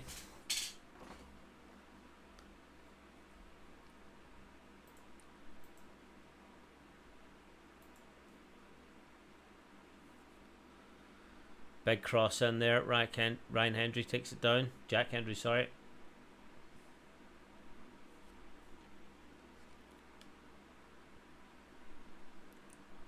Going to be a free kick here to Scotland in the Cyprus half. I was hoping for a little bit more from Scotland this second half to try and capitalise on the 7 goals that Spain scored, because goal difference could be a deciding factor on who finishes top or bottom. Or sorry, not top or bottom, first and second.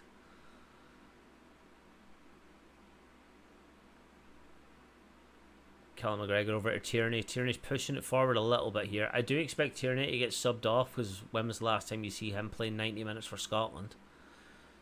Callum McGregor keeping possession for the ball.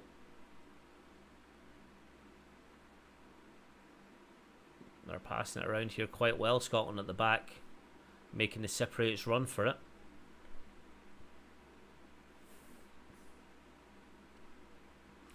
We're in the Euros if the result between Georgia and Norway go our way. But it'd be very, very hard for us not to be at this stage. Touch wood. Because the match that we will be banking on is the Georgia game. Because Norway could just show up. They fell apart when they took Haaland off.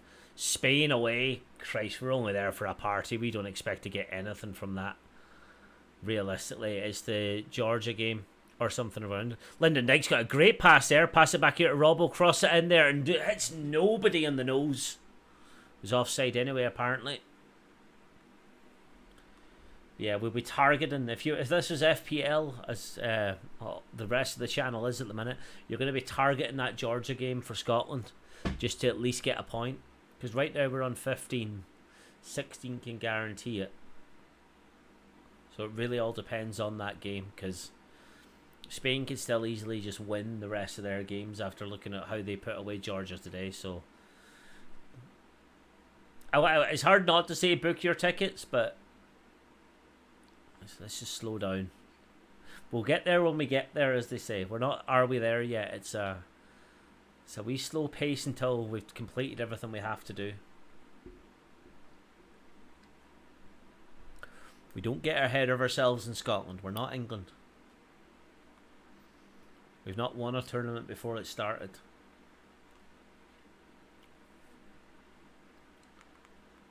Well, you can hear all the Scotland fans now chanting "fuck the Tories" just as I said that. Scott McTominay here looking for some space. Pass it back to McGregor. Over to Ryan Porteous. They're keeping control of this game very well, Scotland, which is...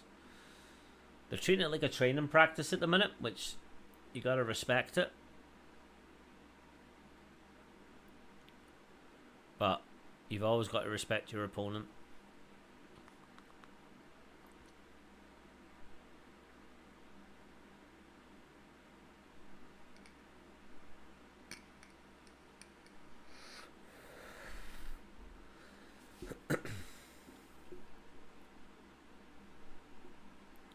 Cyprus with a big long ball there, but comes out to Angus Gunn, heads it down there perfectly over to Andy Robertson.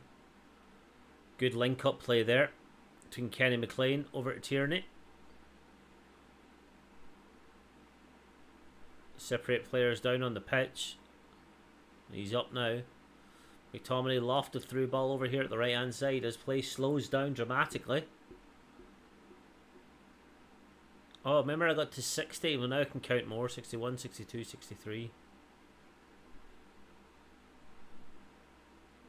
4, 5, 6, 7, 8, 9, 10, 11, 12. So I've got the 72 Scotland flags, because I didn't even see that left-hand side stand until now.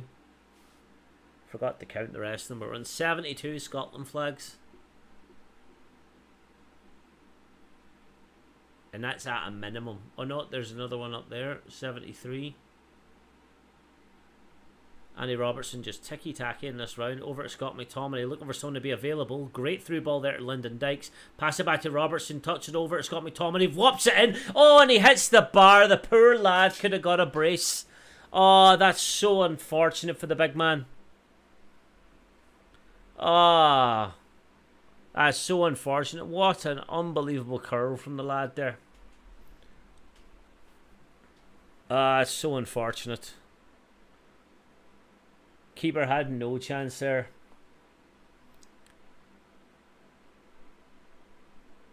Oh, I feel gutted for the guy.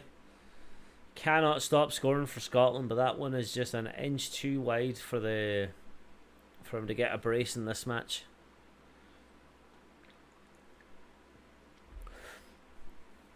Cyprus under a lot of pressure here, but not really doing anything to change it. I don't even know if they've made a sub yet. None. I would say no notable names, but I couldn't tell you many Cyprus players.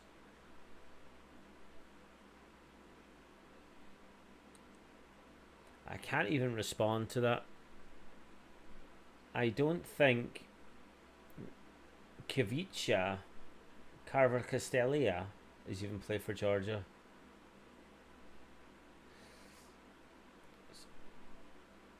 There's a crazy Scotland flag with multiple crosses. See if you spot it. Which stand is it? The one on the front or the left?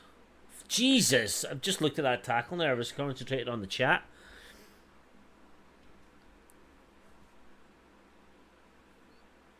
Christ. That was dodgy.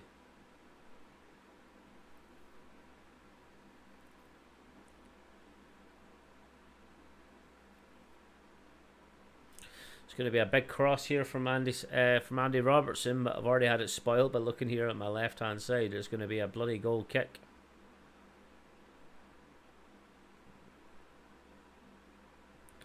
I actually see why.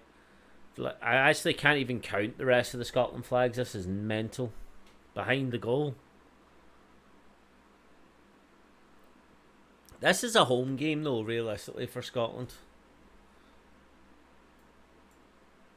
Just based on the absolute mammoth amount of Scotland fans there.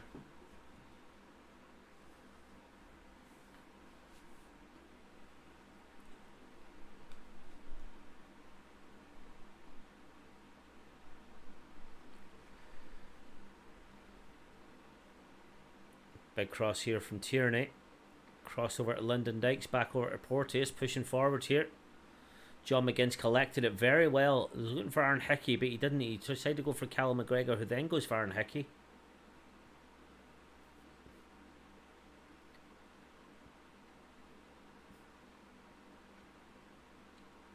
Not much is happening. This is a very, like, a second half's goal when you're 3-0 up. This one could be the most boring. Who do I think is better, Messi or CR7? As a human being, I prefer Cristiano, because he does more for charity. He doesn't do tax evasion. He didn't play for Barcelona, which is beneficial. But based on raw talent, you're not getting better than Messi of all time. He's the greatest living footballer that's ever existed. But in terms of the hardest working footballer of all time, CR7 is leaps in years abounds everyone else. So it depends on what you want. Who would I rather in my team? Probably CR7, because he wouldn't disrupt the dressing room as much.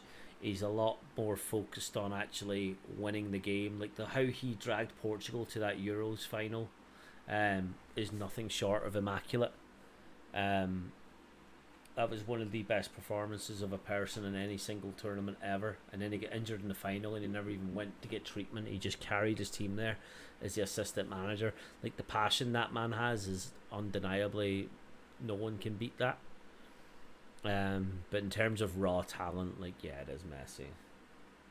I don't care about skills, man. Who puts the ball in the net more? Who does their job the best is Messi, but who is the better person to have on your team? Probably Cristiano, because he would drag a team forward more.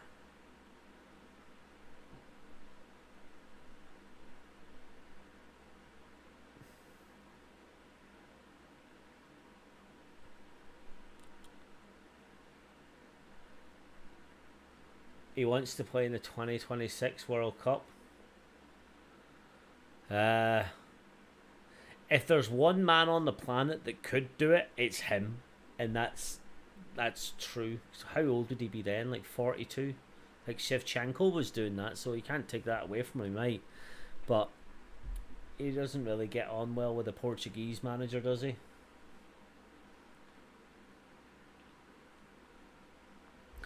But it really depends. Like, will he even have the ability then? I suppose we said that for the last World Cup as well. Would he even still have the ability? But obviously he does. Cyprus making a sub here. I'm not even going to pretend to know who got switched for who.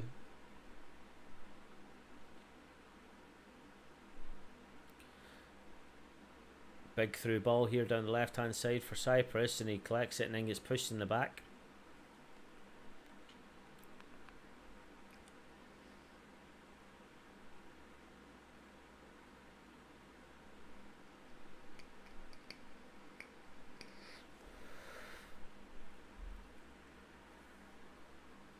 He's 37, a 25-year-old body. I'd maybe give you a 25-year-old body at the last World Cup, the one in Russia. He's definitely not in a 25-year-old's body anymore. He's probably someone in their 30s. Because you can see that he is struggling a little bit more than he used to. I'm not taking away from his quality. I love the man. I think he's one of like the second best footballer of all time, but I would still rather on my team than Messi. Like Messi, I think can be selfish, takes away, and he knows he's good. Whereas Ronaldo had to work harder to get where he is.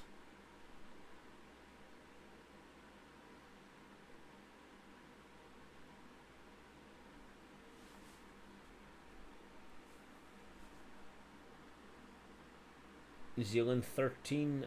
France 9. Probably as expected. Like, France is the best European team, but New Zealand's still New Zealand. It's going to be a Scotland throw here. Oh well, no, it's going to be a Cyprus throw.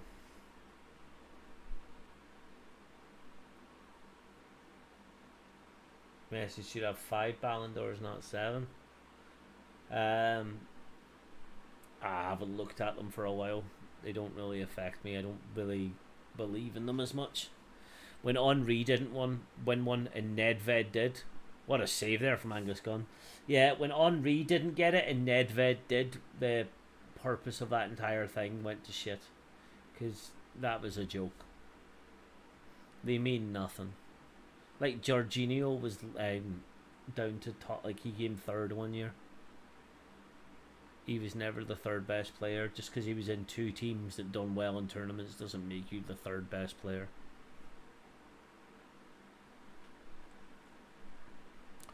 Stuart Armstrong and Nathan Patterson lining up here to come on. They're making the subs now before the free kick for Scotland's taken.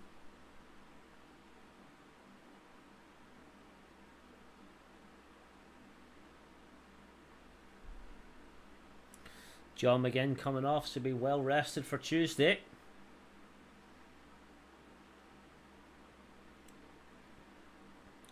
For Stuart Armstrong, and Aaron Hickey coming off for Nathan Patterson. 2 like for like swaps here.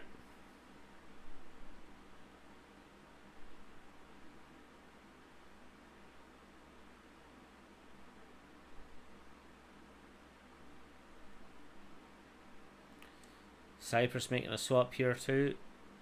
Charlampoulos coming off for Kakulili, if I pronounced them right.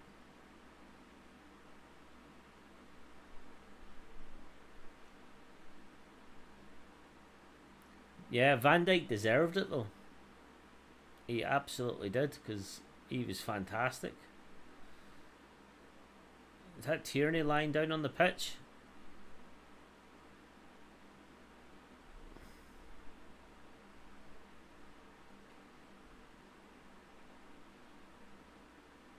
Kieran Tierney looks injured. Made a glass a bit.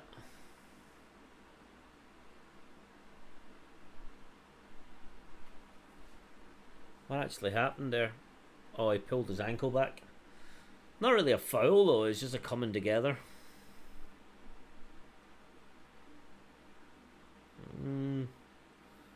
Might have stretched a bit too much, but nothing in it. It's just unfortunate he's made of glass. Oh, big recovery there, but a long ball out. I'd say, is this not the most boring second half of football? Have we had even 2 shots on target? I know 1, but that's about it. Big long ball there. Andy couldn't reach for it, but it looks like he stretched something.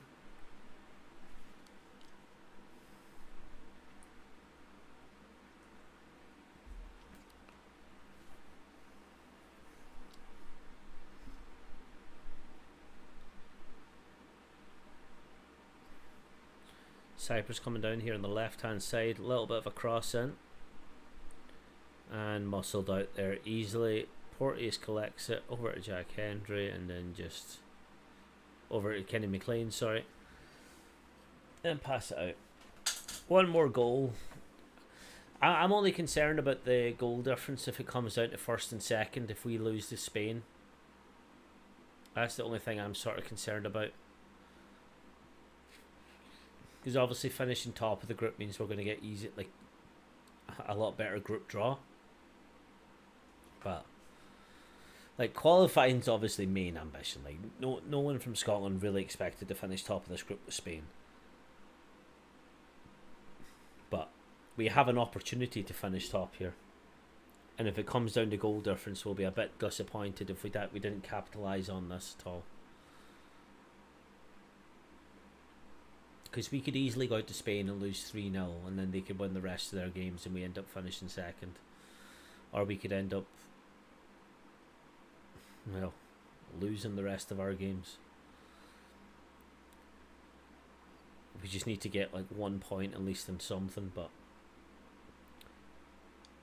winning against Cyprus, yeah, that's fantastic. But the way we're playing this second half has given me doubts. I don't like to doubt myself. I like to know what I do.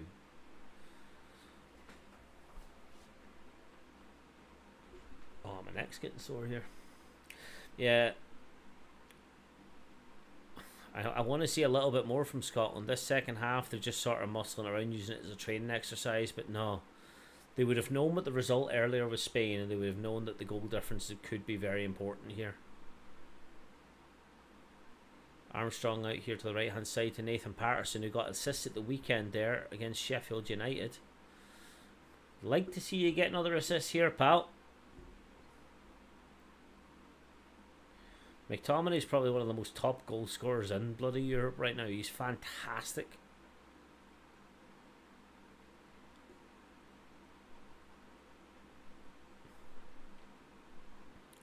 Couple of pass back, 1 touch passing. I like to see Scotland making a good use of this link up play. No one pushing forward though. 87 minutes left on the clock.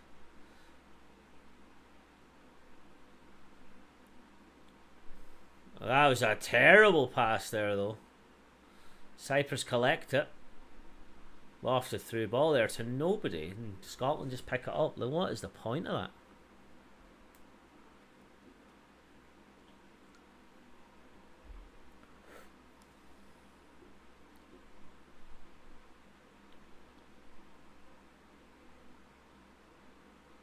Nathan Patterson lofts it out forward.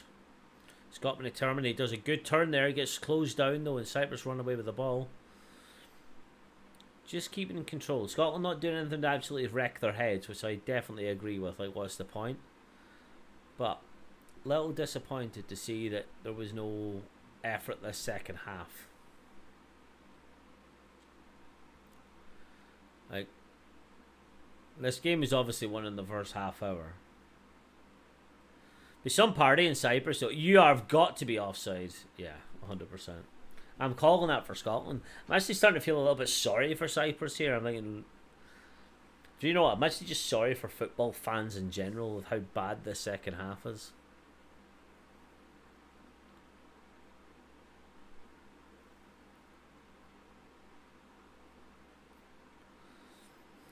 Yeah, even though we're playing England on Tuesday, everyone's going to be keeping an eye on the score in Georgia.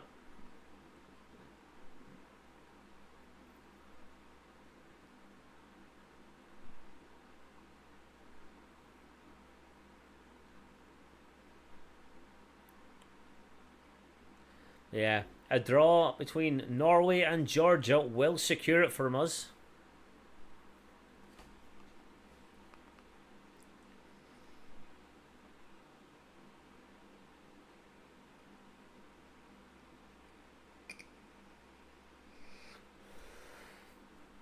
Ryan Christie comes on to replace him. We're now into the 90th minute. I'd say this has been... It's 100% not my best stream. It's a lot more important when there's stuff on the line. But when you're 3-0 up in the first, half hour, and then it just stays that way, it's very hard to find entertainment to chat about. But I have to thank everyone who has tuned in tonight. You've made it a lot easier to give me something to talk about. But honest to God, the second half has been... It's not been bad from Scotland. Like, to be fair, they've been fantastic, closing people down, closing everything at the back, keeping a tight line. It's been a great training exercise for them, but from a footballing point of view, I'm bored. Can't be bored from a 3-0 win, though. But you can even see the Tartan Army there. Like, people are clapping away just because they know the time's coming, but they're thinking, Jesus Christ, can I just get to the pub now and just celebrate this? I feel obliged to be here, which I don't blame them. Like, it's been a sweated out, just boring game. But can't complain. All eyes are going to be on Tuesday night. The live stream will be going, even though we're playing England, but I will be keeping a close eye on the Norway-Georgia game. Because if that ends a draw, Scotland are through, because both teams cannot accumulate the amount of points we'll be on, and we'll be going to Germany. And then if not, in October 12th, we fly out to Sevilla to play Spain. And that there, if we get a point in Spain, holy shit, the party will be bouncing. Because to beat Spain at home and then away, we'll top the group from there. It won't matter then if what happens between Georgia and Norway. But we still have a bit to go. Because I do expect Norway to win. Norway should beat Georgia. And then that does mean it's going to roll over into the next game. But then that's where we've got to cement ourselves as actual staples and go into that tournament. Cyprus coming forward here in the dying embers of the game. They're through on goal. An absolute great challenge there. Scotland pretend... I don't know. That's what it says, Scotland pretend. Scotland protect the ball there very well. Callum McGregor get the ball. That should be it. Man, I'll be happy with a draw against Spain. I'm going to the game and I'll take a draw right now if you offered it to me. But have you realised that no one can buy tickets for that game yet? Because Spain are very conscious of it, what's happening. But that is full time. The most boring 3-0 win I've ever seen Scotland do. But one more point. We are in the clear. A draw between Georgia and Norway. We're in the clear. That's it. Scotland are cruising.